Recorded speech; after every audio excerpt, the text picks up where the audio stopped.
교육부 모임을 하는데요. 이제 교육부 모임 하면 오전에는 항상 이제 중학생 정도 되는 아이들을 타겟으로 설교를 좀 될 수 있으면 간략하고 쉽게 하고 싶다라는 생각으로 아이들이 최대한 잘 알아듣도록 이제 마음을 씁니다. 기도도 정말 맨날 어른 설교처럼 해서 아이들이 지루하고 뭐 재미가 없겠다 이런 생각도 있고, 그래가지고 이제 아이들을 위해서 타겟팅을 하고, 그리고 나서도 아이들이 잘 모를 수 있으니까 교육부 시간에 풀어줘요. 오늘 목사님 했던 말 이런 말씀이다.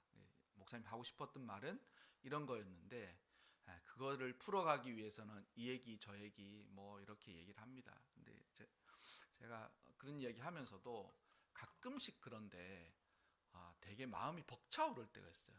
어떤 때가 벅차오르냐면, 지난주에 그러니까 이야기를 한참 하다가 막 이제 복음에 대해서 다른 복음은 없다. 하지만 다른 복음이 존재하는 세상에서 살고 있기 때문에 복음에 더욱더 이렇게 복음이 무엇인지에 대해서 깊이 생각할 뿐만 아니라 체험하면서 살아가는 게 필요하다. 막 이런 이야기를 하는데 서준이가 그러더라고요. 그러니까 목사님, 그러면 신약만 있으면 되지 구약 그렇게 많은 성경의 말씀들은 도대체 뭡니까? 이렇게 이야기를 하는 거예요. 이게 뭐그 신학대학교 한 3학년 정도에 그러니까 신학대학교 한 2학년 정도와 3학년 사이에 신학 서론을 배우면 맨 앞에 나오는 그 기독론에 대한 핵심이에요. 우리는 구약과 신약 사이에 이게 그 둘 다 주의 말씀이라고 생각하는데, 구약을 대할 때와 신약을 대할 때가 완전히 느낌이 다르지 않습니까? 그렇지 않아요? 그래가지고 어떤 신학자는 진짜 그렇게 얘기했어요. 구약의 하나님하고 신약의 예수님은 같은 신이 아닐 수도 있다, 이렇게 이야기를 하는 거예요. 정신 나간 소리죠. 근데 우리도 읽어보면 구약의 하나님 뭐 사정 없지 않습니까? 뭐 잘못하면 다 죽여버리는 거예요. 실수도 안 봐줘. 용납하지 않아. 그리고 하나님은 벌하시는데 벌이 얄짤없으신 거예요. 다 죽여버려. 근데 신약에 와서 예수님이 하시는 거 보십시오. 예수님은 이게 도대체 잘못했던 사람도 창녀도 용서해주고 다 세리도 다 받아주고 그렇게 하지 않습니까? 그럼 도대체 이게 어떻게 된 거냐? 이제 이 신학교 올라가서 2학년 3학년 그 기독론에 보면 구약과 신약의 모든 이 다른 것과도 같은 이 상이점을 예수님이 가운데 계셔서 이 두 가지를 이 진리로서 완전하게 만드시는 거예요. 완전하게 만드시는. 그리고 예수님이 없으시면 그 엉뚱한 신학자의 말처럼 구약의 하나님과 신약의 예수님이 같은 하나님이 되기가 굉장히 어려운 거예요. 근데 예수님이 계심으로 그 모든 구약의 딱딱하고 율법적인 말씀이 복음을 통해서 어떻게 이루어졌는지를 알 수 있고, 또한 복음을 통해서 변화된 사람이 구약의 말씀을 보면서 우리가 세상을 살아갈 때 이렇게 살아가야 되는구나, 그리고 하나님 우리를 이렇게 지켜주시는 거나를 알 수 있게 된다는 거예요. 그러니까 그 얘기를 하면서 제가 뭐 말은 안 했지만 속으로 무릎을 탁 쳤습니다. 옛날에 청교도들이 목회할 때 막 설교를 1시간 반, 2시간씩 했다 그러거든요. 그러면서도 아이들한테 신앙의 진리에 대해서 이야기를 하면 지금의 신학생들이 듣고 이해할 만한 수준의 교리와 논리를 가지고 토론했다 그러더라고요.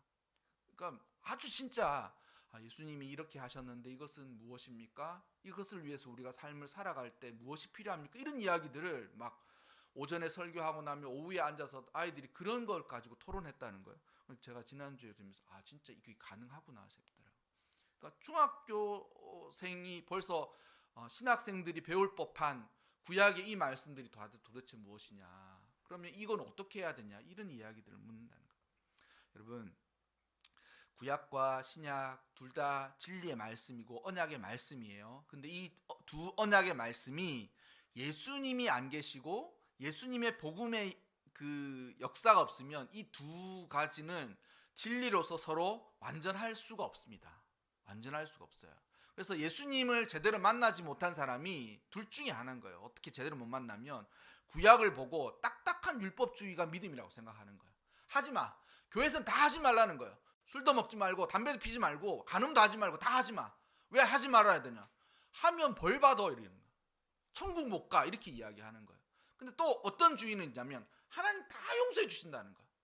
죄인도 용서해 주고 뭐 다 심지어는 그러니까 회개도 안 하는 거예요. 회개도 하지 않는 거예요.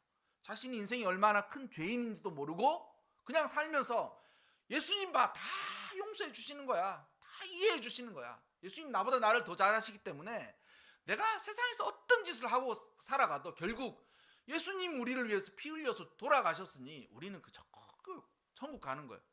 복음이 아니에요. 그 둘 다 복음이 아니에요. 복음 안에서 참된 어떤 그 진리로 온전하게 복음을 듣고 복음 안에서 살아가지 않으면 이럴 만한 가능성, 위험들이 너무 도사리고 있습니다. 복음이 중요하다는 거예요. 복음이. 구약 시대에 많은 구원의 역사들이 있었지만 그리고 그 구원의 역사 때마다 구원자들이 단발적으로 주기적으로 나타나서 사람들을 구원하고 이스라엘 백성들을 어려움에서 건져냈어요. 그러나 그 모든 것들이 결국 말라기서쯤 가서 읽어보면 어떻게 됐습니까? 실패했다는 거예요. 실패했다는 거예요.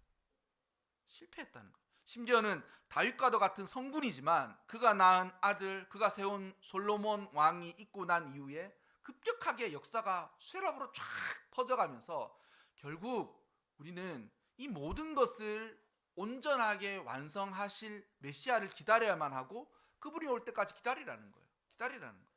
그리고 구약 시대에 많은 좋은 소식들이 있었습니다.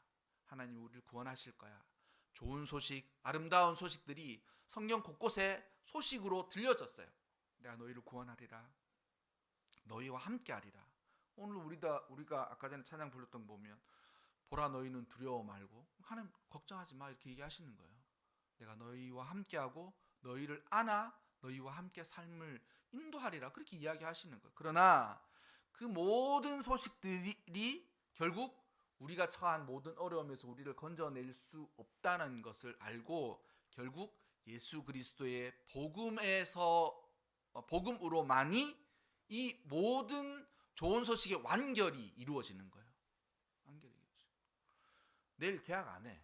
애들한테는 너무 좋은 소식이지 않습니까? 내일 계약 안 합니다. 내일 학교에 서울에 큰 일이 있어가지고 바람이 불든 태풍이 날든 내일 계약 안 합니다. 좋은 소식이죠. 근데 여러분 그런 좋은 소식이 계속 이어져서 그럼 어떻게 할까요?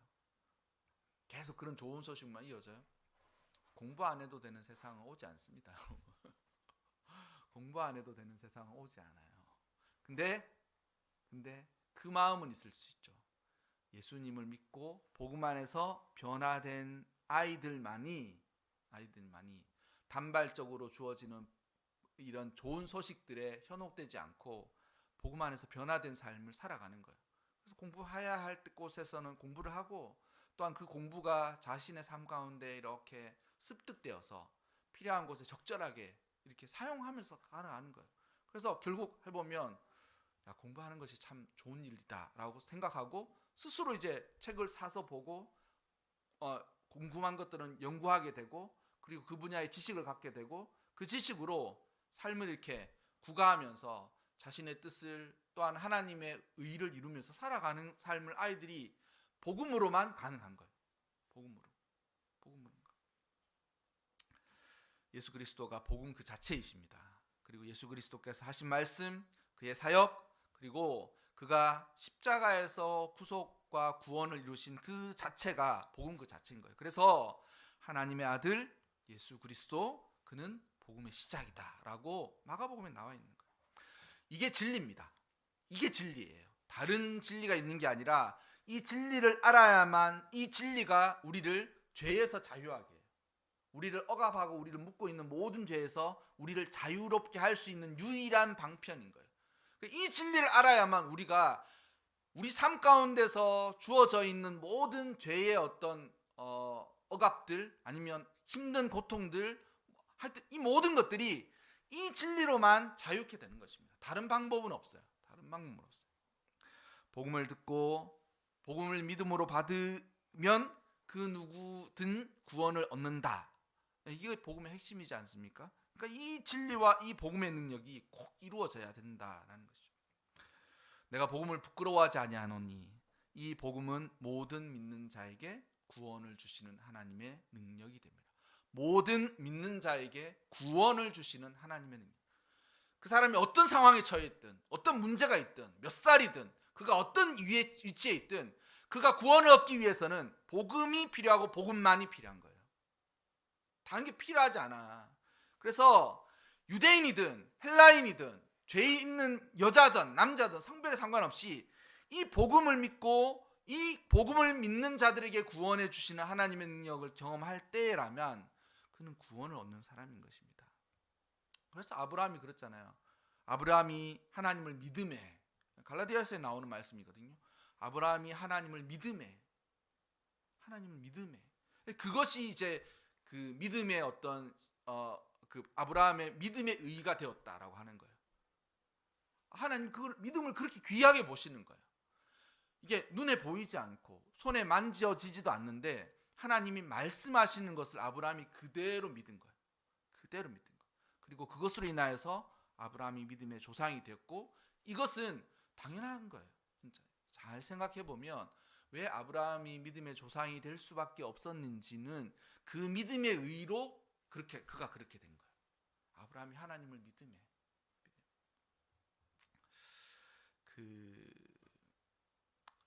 제가 뭐 시국에 관한 이야기 하기가 참 많은 사람도 있고 뭐 영상도 많이 보진 않지만 유튜브에 올려져 있고 그래서 말하기가 좀 그렇게 하긴 한데요. 지금 의사들 파업하고 있지 않습니까? 파업하고 전공의들 뭐 사직서 반대고 그랬잖아요. 모든 의사들이 자기가 의사가 되기 전에 하는 선서가 히포크라테스 선서입니다.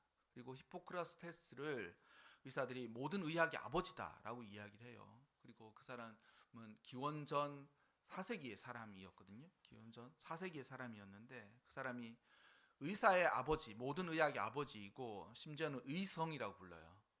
의성이라고 부르는데 그 사람이 병으로 사람을 잘 고치기도 했지만 그 사람이 모든 의학의 아버지가 되는 것은 의료 윤리의 지침을 그가 정한 거예요. 내가 의사로서 삶을 살아갈 때 이렇게 살아가야고 모든 의학에 종사하는 사람들은 이러와 같아야 된다라고 그가 히포크라테스 선서를 작성해서 그렇게 한 거예요. 지금은 의사들이 하는 그 히포크라테스 선서가 히포크라테스가 원래 썼던 게 아니라 제네바 선언이라고 그래서 그 히포크라테스 선서를 바탕으로 모든 의사들이 이제 의업에 종사할 때는 이와 같은 선언을 하자라고 정하고 그 제네바 선언을 히포크라테스 선언으로 이야기하면서 이야기를 해요. 그럼 어떤 내용들이 있는 줄 아십니까? 제가 찾아봤거든요. 나는 나의 생애를 인류 봉사에 바칠 것을 엄숙히 선언하노라 이렇게 하면서 서약하노라 이렇게 하면서 나는 양심에 따라 의술을 베풀겠노라. 나의 환자의 건강과 생명을 첫째로 생각하겠노라. 나는 인종, 종교, 국적, 정당을 지지하는 정파 또는 사회적인 지위 여하를 초월하여 오직 환자에 대한 나의 의무를 지키겠노라 이렇게 되어 있어요. 그리고 심지어는 나는 위협을 당할지라도 나의 지식을 잘못 어긋나게 쓰지 않겠노라.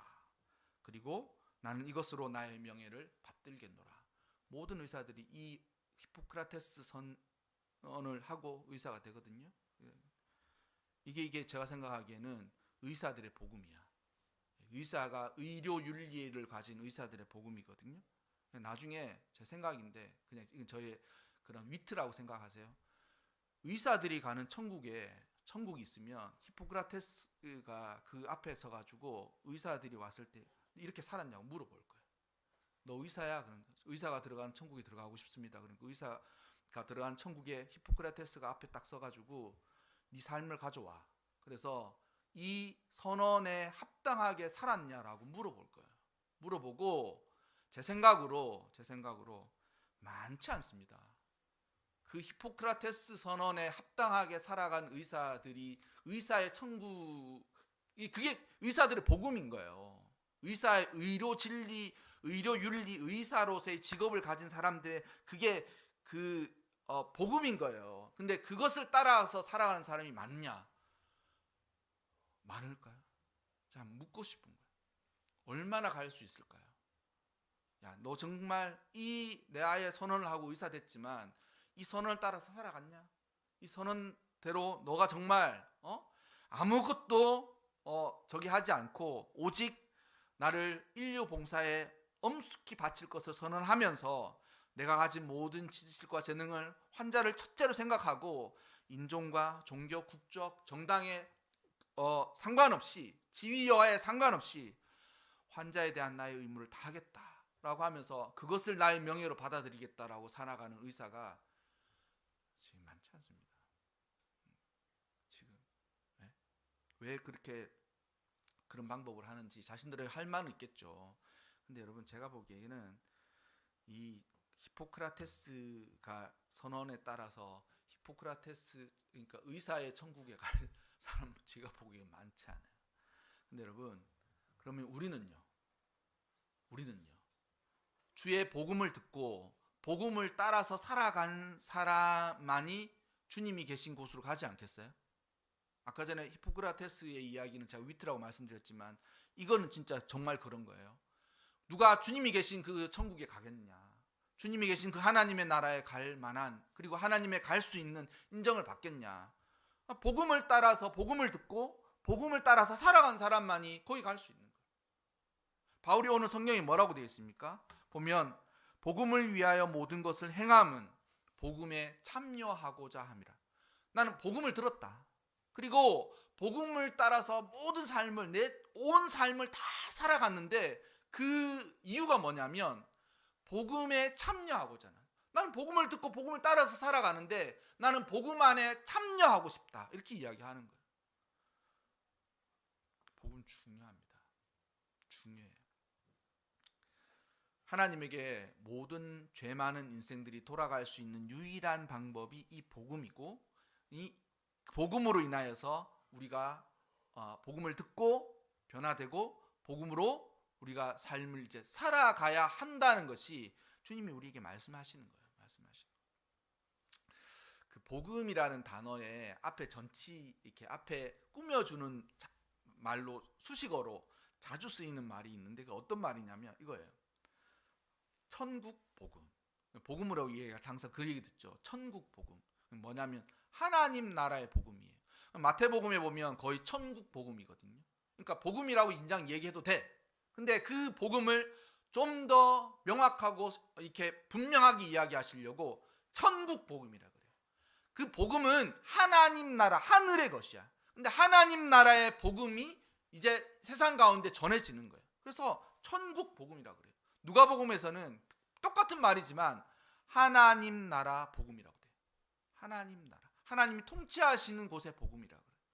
그러니까 복음을 듣는 모든 사람들은 그 복음이 하나님으로부터 하늘에 속한 복음이고 그 하늘에 속한 복음이 우리에게 전해져서 우리가 그 복음 안에서 그 복음을 따라서 살아가기를 원하시는 거예요.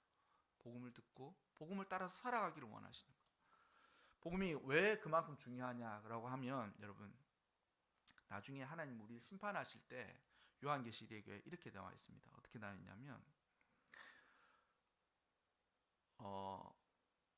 하나님과 어린 양에게 속한 자들은 그 입에 거짓말이 없고 흠이 없는 사람이더라 라고 하면서 구원받는 백성들은 이런 사람이다라고 이야기하는데 어떤 사람이 있냐면 영원한 복음을 가졌더라.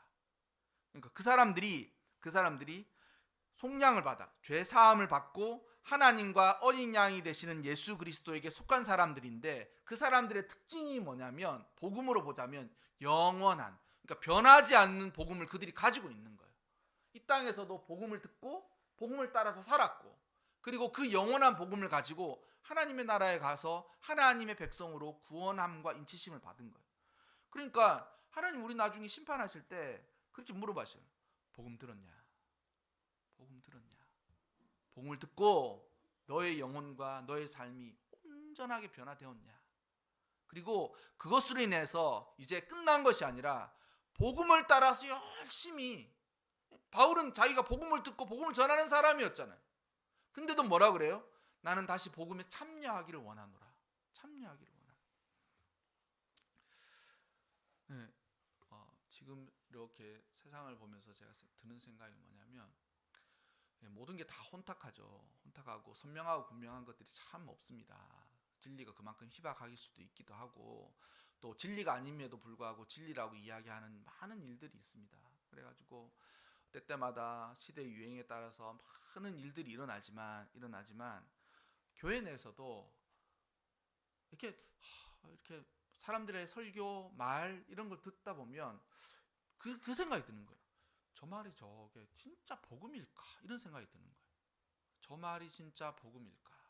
물론 어떨 때는 제가 그냥 단편적으로 듣고 그 사람이 이런 말 했다더라 이렇게 뭐 보고 마니까, 요즘은 뭐 1분 이상 안 보잖아요. 그러니까 설교 말씀도 1분짜리를 막 계속 올려주는 거예요. 그러니까 계속 보면, 들으면서 과연 진짜 저 말이 복음일까?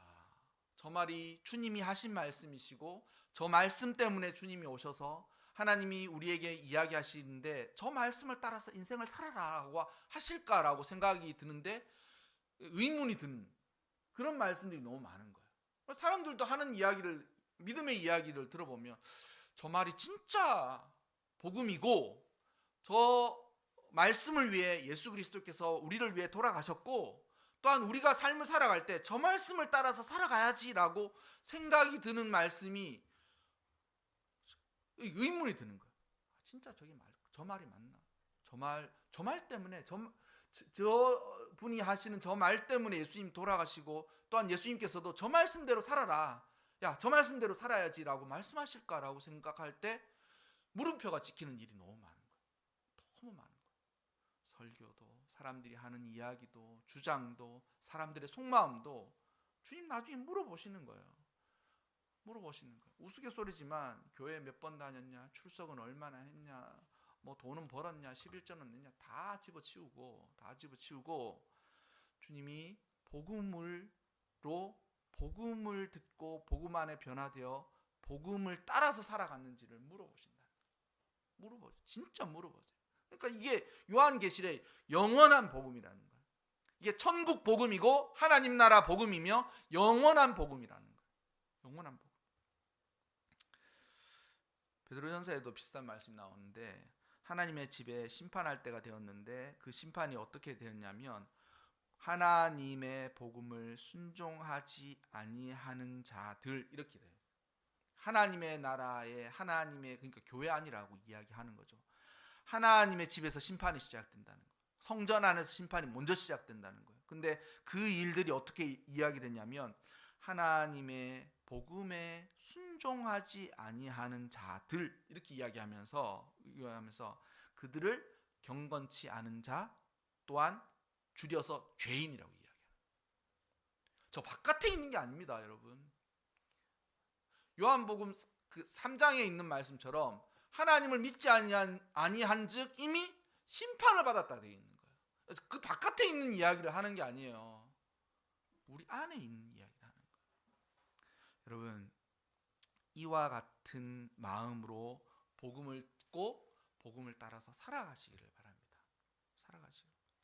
자라는 아이들은 복음이 무엇인지에 대해서 명확하게 깨달을 뿐만 아니라 예수 그리스도를 인격적으로 만나서 복음이 내 마음 안에 나의 영혼을 변화시키는 일들을 꼭 경험하시기 바랍니다. 세상 그 어떤 것보다 중요해요. 너의 인생의 가치만큼 중요하다. 이거를 하지 않으면 인생이 모두 종이 휴지 조각이 될 수도 있다라는 절박한 마음으로 복음이 무엇이지? 또한 예수님이 누구신가를 개인적으로 인격적으로 체험하고 만나는 일들이 꼭 필요합니다. 또한 인생을 살아가시는 분들, 열심히 중년의 삶을 살아가시는 분들은 복음을 체득한 그 복음이 내 삶을 규정하고 내 삶을 움직이게 하는지, 나의 삶을 움직이게 하는지를 살펴봐야 돼. 내가 듣긴 들었는데 듣고 나서 그걸로 끝나는 것이 아니라 복음을 내 삶 가운데 그대로 미쳐지는 거예요. 인간관계, 부모와의 관계, 자녀와의 관계, 직장 생활, 내가 생각하는 것들, 내가 말하는 것들, 모든 것들이 복음 안에 복음으로 시작되고 복음으로 흘러가야 된다. 그리고 인생의 노년에 있어서도 늘 생각해야 될 것이 이 복음 안에서 살아가는 삶이 더욱 필요한 거예요. 여러분, 많은 사람들이 복음에 참여하였으나 복음을 잃어버린 사람들도 많았습니다. 신약 성경에도 나와 있죠. 복음을 들었지만 잠깐 빛이 비치는 것을 얻었지만 잃어버린 사람들이 더 많다고요. 하나님께서 씨를 뿌렸는데 그 씨가 여러 곳에 쫙 뿌려져 있지만 길가에도 뿌려지기도 하고 돌짝밭에도 뿌려지기도 하고 옥토에도 뿌려지기도 하지만 보세요. 옥토에만 열매가 맺히는 거예요. 열매가 맺히는 거예요.